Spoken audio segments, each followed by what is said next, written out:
Welcome to today's video, where we will be talking about the Raman effect and the brilliant scientist behind it, Sir C.V. Raman. The Raman effect is a scientific phenomenon that occurs when light interacts with matter, resulting in a change in the energy of the light.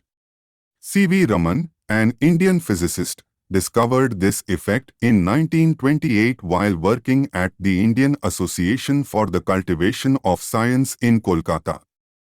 He observed that when light passes through a substance, a small fraction of the light is scattered in a different direction. This scattered light has a different wavelength and frequency than the incident light, and this change in wavelength and frequency is known as the Raman effect. Raman's discovery of the Raman effect was a significant breakthrough in the field of physics. It provided scientists with a new tool for studying the properties of matter and opened up new avenues for research in the field of spectroscopy.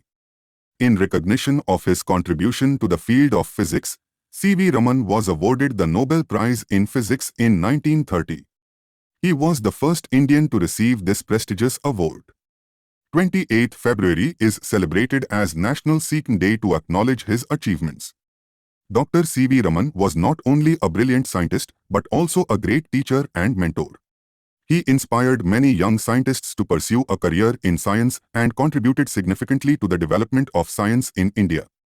Today, the Raman effect is widely used in various fields of science, including chemistry, physics, and biology.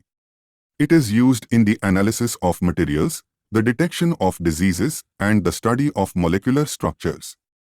Want to know more in Raman effect? Click on the link in the description below. In conclusion, the discovery of the Raman effect was a significant contribution to the field of physics.